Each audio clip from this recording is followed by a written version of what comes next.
السلام علیکم، میں ایک سائیکالوجسٹ ہوں اور آپ کے سامنے اپنے پیشنٹس کی ٹرو سٹوریز لے کر آتی ہوں۔ آج کی آپ بیتی کو میں نے عنوان دیا ہے منظر حقیقت۔ جاوید اپنی بیوی نوشین اور بیٹی کے ساتھ رہتا تھا۔ جاوید کی ماں بھی ان کے ساتھ ہی رہتی تھی۔ جاوید روڈ سائڈ پر برگر بیچتا تھا۔ جاوید کا کام بہت اچھا چل رہا تھا، اس لیے گھر میں پیسوں کی کوئی کمی نہیں ہوتی تھی۔ جاوید اپنی ماں اور بیٹی سے بہت پیار کرتا تھا، لیکن اپنی بیوی نوشین پر ہر وقت بہت شک کرتا تھا۔ نوشین بہت پیاری تھی، گھر میں ہر کسی کا بہت خیال بھی رکھتی تھی، ساس کی بھی بہت خدمت کرتی تھی، ان کو اپنی ماں سمجھتی تھی۔ لیکن وہ بھی جاوید کو کبھی اس بات پر ٹوکتی نہیں تھی کہ وہ بیوی پر اتنا شک کیوں کرتا ہے۔ جاوید کے اس شکی رویے کی وجہ سے ہر وقت گھر کا ماحول بہت عجیب رہتا تھا۔ اگر کبھی نوشین کی بہن اس سے ملنے آتی اور اس کا شوہر بھی اس کے ساتھ ہوتا تو ان کے جانے کے بعد ہمیشہ نوشین کو مار پڑتی کہ اس کا بہنوئی نوشین کے چکر میں یہاں آتا ہے۔ اگر جاوید کی اپنی بہن اور بہنوئی آ جاتے تو بھی ایسا ہی ہوتا۔ جاوید نوشین کو یہی کہتا کہ وہ کچن میں اسی لیے آ جاتی ہے تاکہ تنہائی میں اس کے بہنوئی سے مل سکے۔ حالانکہ ہمیشہ جاوید کی اپنی ماں نوشین سے اپنی بیٹی اور داماد کے لیے مختلف کھانے بنواتی تھی۔ اپنی شکی طبیعت کی وجہ سے جاوید نہ تو گھر میں دودھ لگواتا تھا اور نہ ہی نوشین کو کسی دکان پر جانے دیتا تھا۔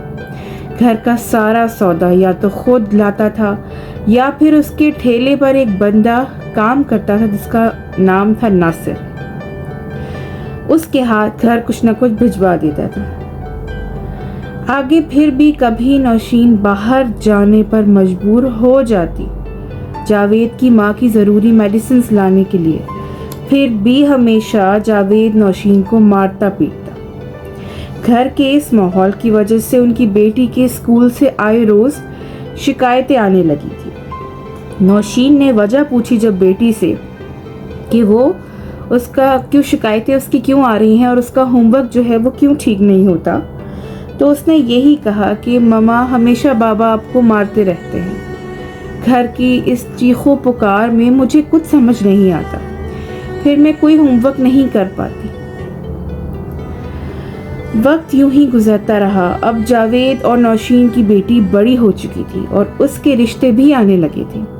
بہت سے رشتوں میں سے جاوید کو ایک لڑکا بہت پسند آیا تھا۔ اس نے اپنی ماں سے اور نوشین سے مشورے کے بعد اپنی بیٹی کا رشتہ طے کر دیا۔ نوشین کو بھی وہ لڑکا بہت اچھا لگا تھا، اس لیے مطمئن ہو کر بچی کی شادی کر دی۔ ایک دن جاوید نے فون اٹھایا اور ناصر کو، جو کہ اب تک ان کے ساتھ کام کرتا تھا، بس فرق اتنا تھا کہ پہلے ٹھیلا تھا، اب جاوید ایک شاپ بنا چکا تھا، ناصر کو فون ملایا اور بیٹی کا کہا کہ وہاں ایک برگر اور کلب سینڈوچ بنوا کر دے آؤ۔